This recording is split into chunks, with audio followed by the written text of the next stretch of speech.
Hey everyone, hope your week's starting off well. I'm Ryan Douglas, the teaching pastor here at the 456, and we're glad that you are joining us for our new sermon series and this first community gathering video of the series. So we've started this new series that we're just calling Advent, and we're going to be building from now all the way through December this story of the gospel, the story of Jesus and why we need him and the importance of him. And I'm excited about it. I'm glad that you're along with us on the journey. So this past week, our sermon title was Image. And we came from Genesis chapter 1 with the idea that we were made to image God. Mankind was made to image God. In fact, that was our theology. Our theology was God made mankind to image him. When we think about that, a lot of times I think some of the weight of Genesis 1 kind of gets lost in the text. So you'll remember in Genesis 1, 26 and 27, God said, let us make mankind in our own image. In the likeness of God, he made them, male and female, he made them. And then the first commandment he gives to Adam and Eve is to go and fill the earth and subdue it. One of the things that I think, at least for me, it was taught to me as a kid, is that what God wanted people to do is go have a lot of kids. That was God's idea. Like that's what he meant, to fill the earth and subdue it.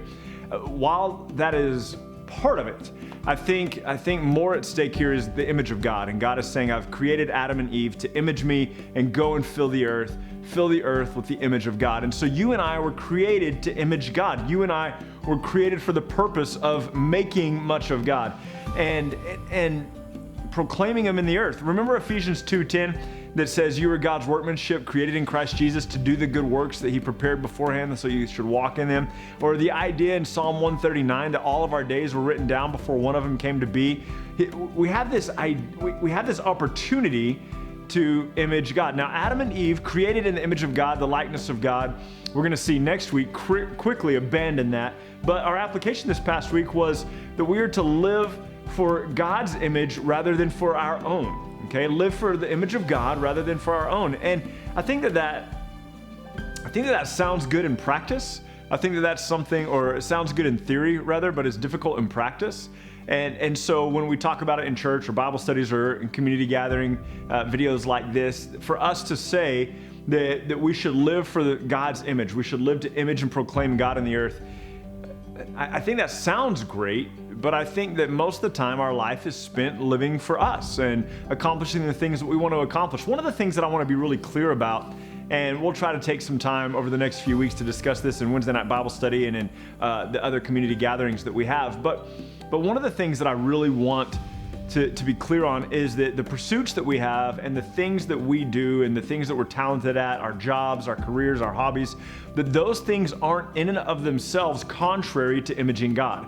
That when we talk about imaging God, we're talking about taking these things that we are and doing them with God's glory in mind, doing them with the image of God in mind, doing them in a way where in everything that we're doing, we're proclaiming who God is.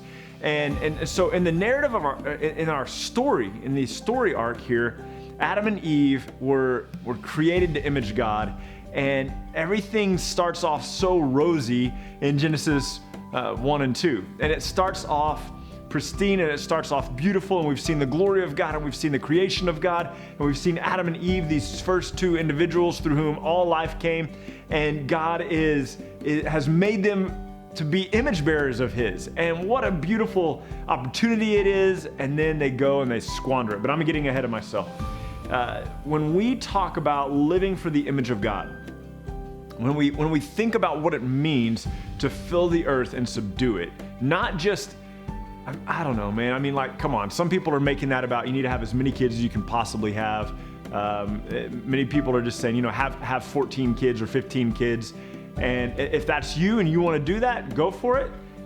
Good luck. That's a lot of kids, right? But some people think that that's the point of it. Have as many kids as you can. The reason that I struggle with that is because even though Abraham had 8 sons total, Ishmael and then Isaac and then 6 others, even though Abraham had 8 sons, God only counted Isaac as Abraham's son. And then when you look at Isaac only had 2 sons. He had Jacob and Esau. He had 2 kids.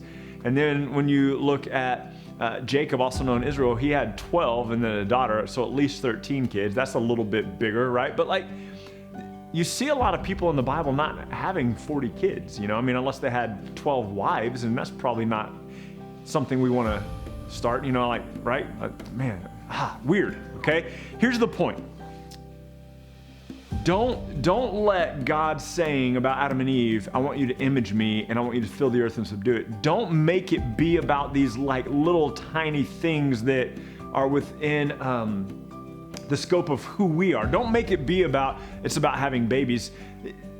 Make it be about the glory of God, the image of God, that like, here we are these people who were created by God to image God, to be representations of Him in the earth, and to carry forward His glory. Like, we as humans get to see God face to face one day, and we'll judge the angels, and there is something in us that is characteristic of the person and the nature of God, and that's rich and beautiful and amazing. And that's what God is saying to Adam and Eve.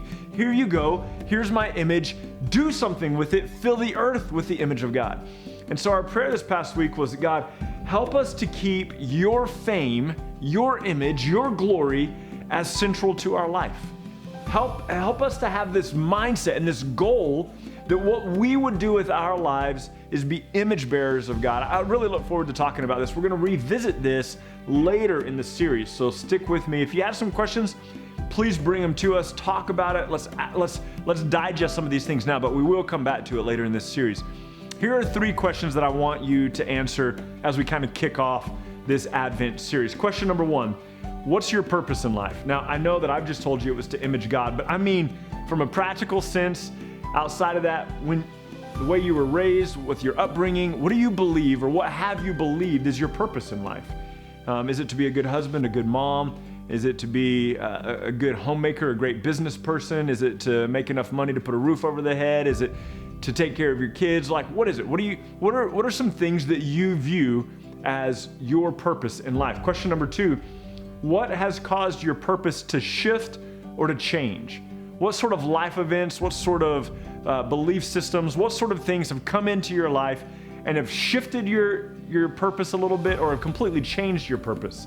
So there was a time, I think I'll preach until the day that I die, but there was a time that I thought that the way that would look was going and doing revivals and camps and all that kind of stuff. And a few years ago, I was just like, man, I am tired of being on the road. So it shifted for me a little bit, and now I do art as well, right? And so what's something that shifted your purpose or has completely changed it? And then question number 3, how would imaging God as your purpose impact your daily life? If you woke up every morning with the idea of, today I want to make much of God, I want to image God, we've said I want to glorify God, how would having that as your singular purpose change the shape of your day-to-day life? So think about that, what it would look like to have imaging God as your purpose, and how that shapes your day-to-day life. And don't worry if you don't have a lot of thoughts or answers on it now. We will come back to this. We'll circle back to this in a couple of weeks. But I want us to begin thinking about God created Adam and Eve for the purpose of imaging Him. And now you and I, people of faith, we're here. And we are here for the purpose still of imaging God. And so have a great week. We look forward to seeing you soon. Hope that you're doing well. And I'll talk to you later. Bye-bye.